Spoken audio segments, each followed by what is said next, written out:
Terima kasih pemirsa, Anda masih menyaksikan Perspektif. Oke, Kak, Kakak bisa sekarang udah dibilang menjadi seorang entrepreneur ya, kayak ketika dulu memulai bisnis tahu kriuk ini, apa sih mungkin syarat atau modal utama yang harus dimiliki sebagai seorang pengusaha? Syarat dan modal utama untuk membangun suatu bisnis sih aku pikir itu ketekunan, terus fokus, dan benar-benar janji dengan diri kita sendiri kalau kita mau menjalankan ini dengan sungguh-sungguh. Itu sih, itu aja sih sebenarnya kuncinya. Dan menempatkan diri sebagai leadership, bukan sebagai bos ya. Beda dengan leadership dan bos. Leadership bagaimana kita ikut terjun langsung, kita mengajarkan karyawan kita. Beda dengan bos yang hanya menyuruh-nyuruh ya mungkin. Oke, berarti emang itu ya, karena kan mungkin sekarang kalau misalkan banyak ya dari kita ataupun masyarakat yang mungkin memulai suatu bisnis, pasti yang ditakuti adalah modal. Modal finansial, aduh gue harus ngeluarin modal berapa nih untuk mulai bisnis ini, kayak gitu-gitu. Ya, makanya kalau dari aku sendiri, mulailah dari yang kecil dulu gitu. Banyak banget anak muda Indonesia yang cuman pengen punya bisnis, tapi kalau aku tanya bisnisnya apa, itu terlalu besar gitu. Yang mending kita meminimalisir resiko yang terjadi dulu kan dengan membuka sesuatu yang kecil dulu gitu. Oke, itu salah satu tips tuh. Jadi kayak yang kecil dulu ya. Oke, karena memang ya benar, sekarang mungkin anak muda inovasinya tuh banyak banget, sangat berkembang, tapi mungkin memang harus difikirkan itu ya, resikonya, segala resikonya dan lain-lain. Nah, selain modal, tekun dan lain-lain, sebenarnya pendidikan formal berpengaruh nggak sih Kak? Karena kadang-kadang nih ada juga kan kayak misalkan orang kuliahnya apa, sekarang kerjanya apa, ya kan kuliahnya beda banget gitu. Sebetulnya berpengaruh besar nggak sih Kak? Sangat berpengaruh sih menurut aku. Ilmu yang kita dapat di dalam pendidikan itu benar-benar bisa kita implementasiin di dalam bisnis kita gitu. Banyak banget kan orang sekarang yang mungkin masih males-malesan untuk berjual meraih pendidikannya itu, terus kayak tapi pengen langsung usaha aja. Sebenarnya kalau tidak ada basicnya agak sulit untuk menjalankan bisnis, karena kita juga kurang lah informasi yang terupdate apa gitu, terus kayak yang lagi hype bisnisnya ini otak bisnisnya tuh apa gitu sih. Berarti menurut Kakak memang kalau misalnya apapun yang kita kerjakan, apakah harus menempuh pendidikan yang sesuai dengan itu? Bisa jadi seperti itu sih, tapi ada juga kan banyak orang-orang yang mungkin orang-orang yang sudah lulus S2, S1 itu kayak masa gue udah sekolah tinggi-tinggi jualan tahu gitu, banyak banget kan yang gengsi gitu. Terus sebenarnya sih itu nggak jadi suatu alasan ya untuk kita memulai berjualan gitu. Kalau walaupun kita udah meraih pendidikan yang tinggi, itu sangat berpengaruh banget, padahal itu sangat berpengaruh banget untuk bisnis kita. Oke. Ya, jangan pakai gengsi kali ya kalau misalkan jualan ya. Yang penting kita mampu dan sesuai dengan pendidikan, balik lagi ya, karena memang itu kan bisa menjadi bekal ya. Iya, bekal dan basic untuk kita berjualan. Oke, berarti penting banget ya. Penting sih untuk mengetahui itu ya. Oke, nah pengalaman apa nih yang paling berkesan selama menjadi entrepreneur? Pengalaman dari awal aku buka usaha sampai saat ini sangat berpengalaman banget sih, karena ini sesuatu yang belum pernah terjadi di hidup aku kan gitu. Bagaimana kita diajarin orang memasak sesuatu yang belum kita pernah masak gitu, dan karena proses masak tahu kriuk ini nggak gampang gitu. Apapun nggak gampang, harus membutuhkan waktu 30-45 menit di depan wajan yang besar dan sangat panas. Itu sih pengalaman yang paling berkesan untuk hidup aku. Aku bisa suatu kebanggaan lah. Bisa masak tahu dalam sekali masak tuh 100 tahu selama 30-45 menit di depan kompor dan wajan yang sangat besar dan sangat panas. Dan itu pasti menjadi suatu kesulitan tersendiri awalnya ya pasti ya, mungkin pasti. Harus panas-panasan depan wajan kompor dan lain-lain ya. Harus kecipratan minyak. Betul. Gitu. Belum lagi mungkin melayani customer, menerima pesanan. Iya, kita juga melayani customer dengan beda-beda sifat, karakter kan. Bagaimana kita harus melayani mereka, gitu. Belajar sih, sambil belajar juga. Mengenal karakter dan dari masing-masing orang. Sejauh ini tantangan yang paling dihadapin tuh apa sih Kak? Tantangan yang dihadapin, yang paling berat dihadapin. Banyak lah ya orang yang dengan beda-beda karakter itu. Jadi mungkin kita nemuin lah orang-orang yang mungkin sifatnya aneh atau agak annoying gitu kan. Balik lagi, kalau selama dia masih positif ya saya akan membalasnya positif gitu aja sih. Dan nggak pernah ngebeda-bedain dalam melayani customer. Siapapun itu. Belum lagi mungkin untuk menyamakan satu visi misi dari karyawan yang itu sangat sulit. Selalu kesulitan ya. Iya, walaupun mereka udah diberitahu, udah di briefing, tetap aja namanya karakter orang juga itu dari mungkin dari daerahnya masing-masing tidak sama dengan lingkungan yang di Jakarta ini sangat berbeda, ya itu sulit banget untuk menyatukan visi-misi. Bagaimana komitmen yang Kakak bangun dalam diri sendiri untuk menjalankan bisnis ini Kak? Komitmen yang aku bangun dari awal sampai akhir, pokoknya aku harus terus terjun di bisnis ini. Apapun nanti bisnis yang akan aku buat ke depannya, aku harus terjun langsung sih dari awal sampai berjalannya bisnis. Dan sekarang juga Kakak udah membuka bisnis kopi ya kayak. Apa nih kesulitan di antara dua bisnis ini? Mungkin sama-sama di F&B ya, food and beverage, tapi apa mungkin kesulitan yang paling berbeda atau kesulitan yang dihadapi dalam menghandle dua bisnis ini? Kesulitan yang dihadapi mungkin di kopi ya. Zaman sekarang yang kamu tahu sendiri juga kopi sudah banyak banget dan menjamur di mana-mana gitu sih. Nah, persaingan ini sih yang lebih menyulitkan aku untuk berjualan kopi aku.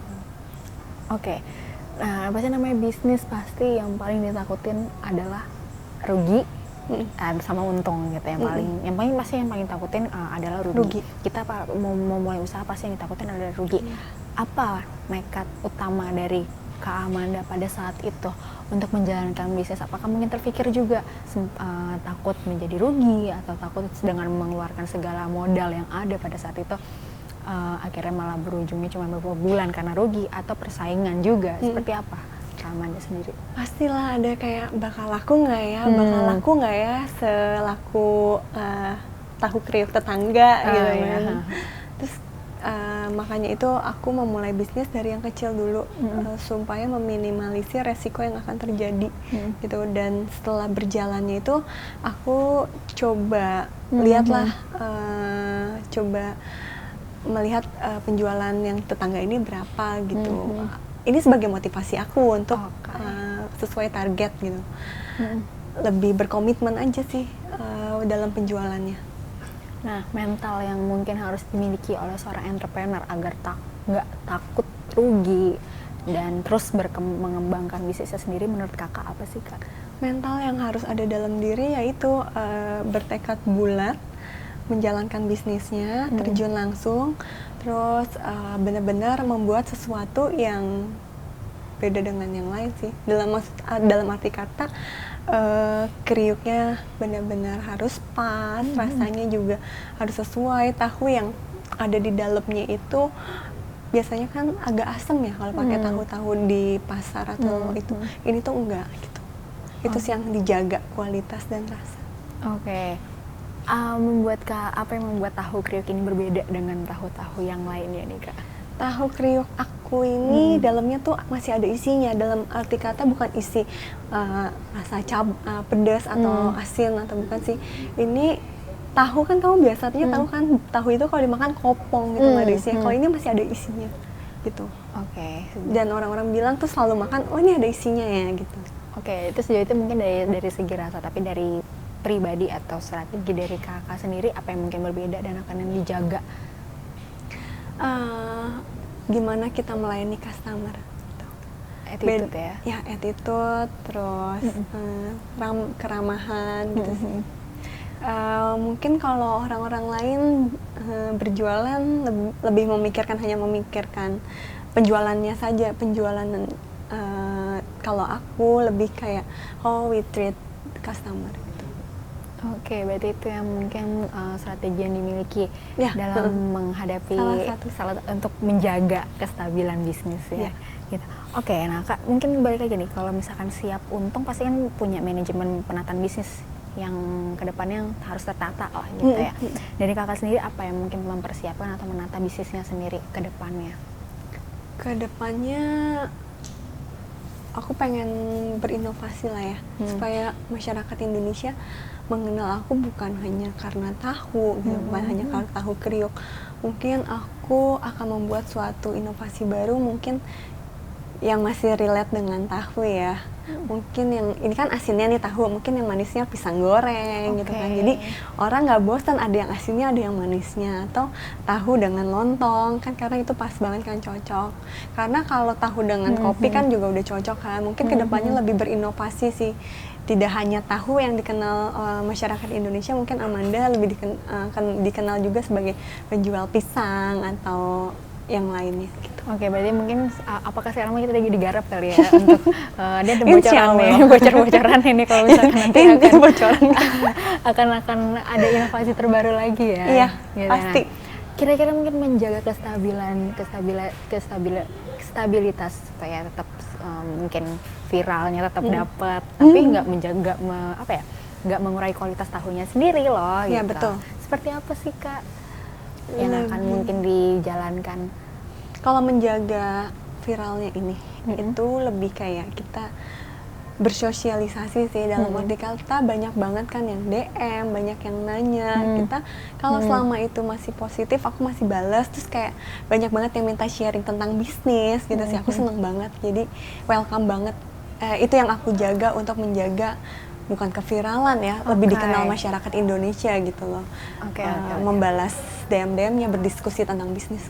Nah, itu mungkin salah satu mungkin benefit dari viralnya sendiri, mungkin bukan hanya sekedar untuk tahunya, tapi untuk orang-orang untuk mendalami ilmu dari untuk berbisnisnya sendiri. Ya, sejauh ini Amanda sendiri yang aku ketahui juga ada beberapa kali mengisi talk show juga ya di kampus Business University juga gitu. Apa mungkin yang bisa di-sharing pada saat sesi talk show atau sesi isi acara itu?